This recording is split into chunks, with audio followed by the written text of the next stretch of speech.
2022 में उत्तर प्रदेश में विधानसभा चुनाव हैं, लेकिन सभी राजनीतिक दलों ने अभी से अपनी रणनीतियों को यहां पर जमीन पर उतारना शुरू कर दिया है। वैसे आपको पता ही होगा कि उत्तर प्रदेश में सत्ता का रास्ता पूर्वांचल से होकर जाता है। अगर यूं कहें कि पूर्वांचल से ही यहां पर सत्ता का उदय होता है तो अतिशयोक्ति नहीं होगी। वो चाहे सत्ता पक्ष यानी बीजेपी की बात हो, चाहे विपक्ष की, तो 4.5 साल बाद सभी सियासी सुरमाओं ने अपने तीर तर्कश से छोड़ने शुरू कर दिए हैं। तो बात पहले उत्तर प्रदेश में सत्ताधारी दल यानी बीजेपी की।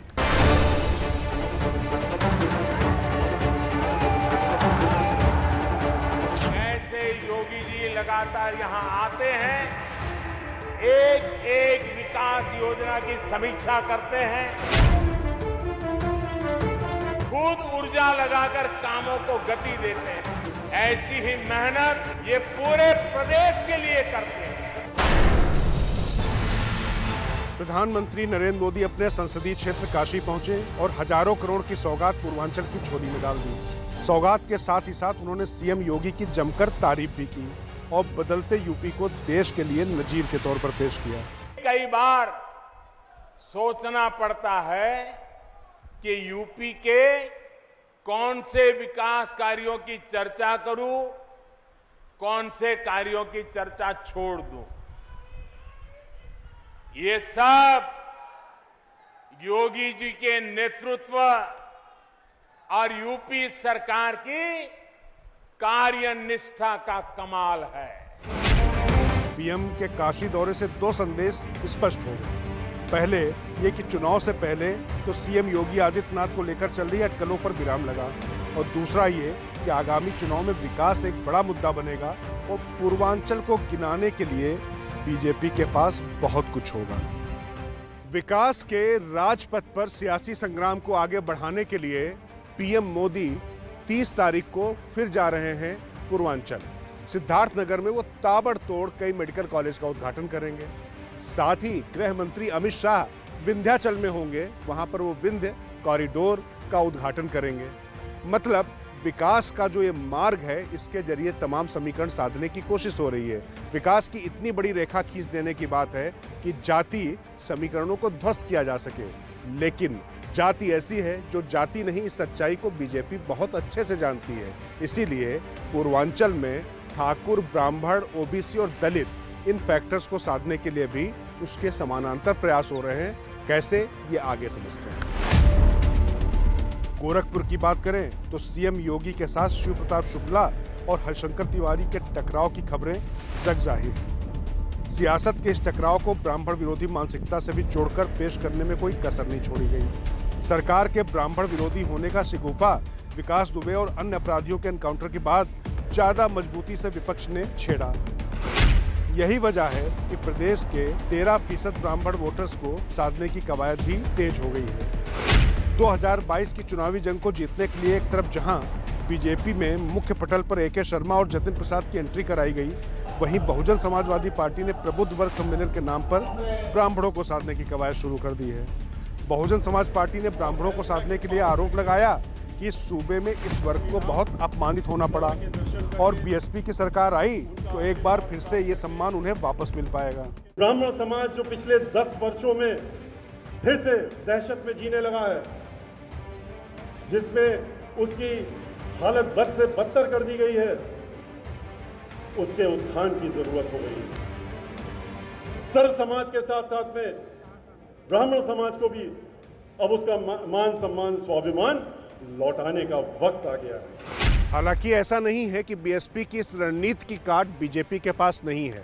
मसलन अभी जो 4 एमएलसी नॉमिनेट करने हैं राज्यपाल को, उसमें जाति और क्षेत्रीय समीकरणों का बखूबी ध्यान रखा जाएगा, जैसा कि केंद्रीय मंत्रिमंडल विस्तार और संगठन में फेरबदल के दौरान किया गया है। कांग्रेस से बीजेपी में आए जतिन प्रसाद को यूपी की कैबिनेट में जगह मिलने की संभावना प्रबल है। हालांकि पूर्व प्रदेश अध्यक्ष लक्ष्मीकांत वाजपेयी का नाम भी तेजी से एमएलसी के लिए चल रहा है। ये दोनों ब्राह्मण हैं, लेकिन पूर्वांचल से संबद्ध नहीं। ऐसे में छात्र राजनीति से उदित हुए और फिलहाल प्रदेश बीजेपी के सबसे वरिष्ठ प्रवक्ता मनीष शुक्ल का नाम भी काफी तेजी से हवा में है।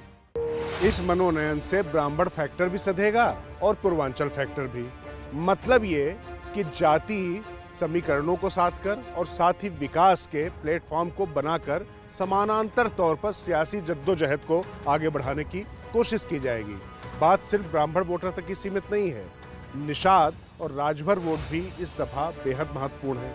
राजभर वोट पिछली बार भी बहुत ज्यादा चर्चा में थे, लेकिन इस बार निषाद वोट ज्यादा चर्चा में है। इसीलिए बीजेपी और समाजवादी पार्टी के बीच इनको लेकर भी जंग मची हुई।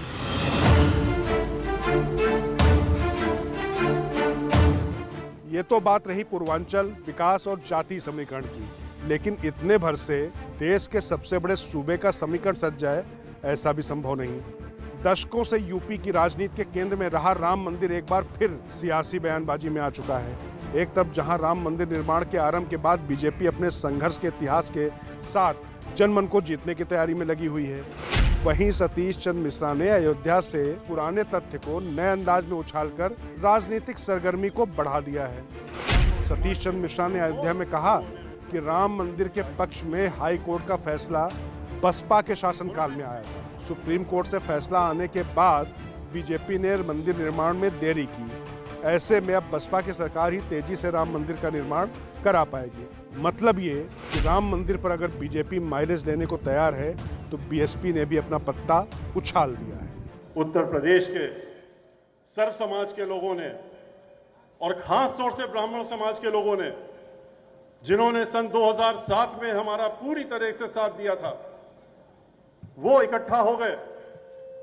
आज जिस तरह से शंखनाद करके शुरुआत हुई है और इस शंखनाद को पूरे उत्तर प्रदेश में हम लोग ले जाएंगे और वो जब इकट्ठा हो जाएंगे, एक साथ आ जाएंगे, तो अब की बार 2022 में भी पूर्ण बहुमत की सरकार बहुजन समाज पार्टी की बनेगी। जो पहला निर्णय आया था वो भी बहुजन समाज पार्टी की जब सरकार थी तब आया था।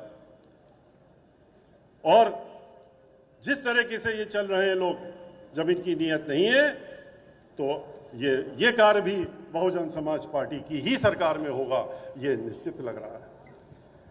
तो कुल मिलाकर राज की बात यह है कि तू डाल डाल और पात पात वाले मोड पर उत्तर प्रदेश की सियासत पूरी तरीके से चल रही है। कोई एक समीकरण साधने की कोशिश करता है, दूसरा उसमें सेंध लगाता है, तो तीसरा उसमें आकर कटिया डाल देता है। कुछ ऐसा ही चल रहा है फिलहाल उत्तर प्रदेश में। लेकिन एक बात तो तय है कि उत्तर प्रदेश में अगर मौजूदा सत्ताधारी बीजेपी को उदय करना है तो उसका पहला छोर पूर्वांचल ही होगा।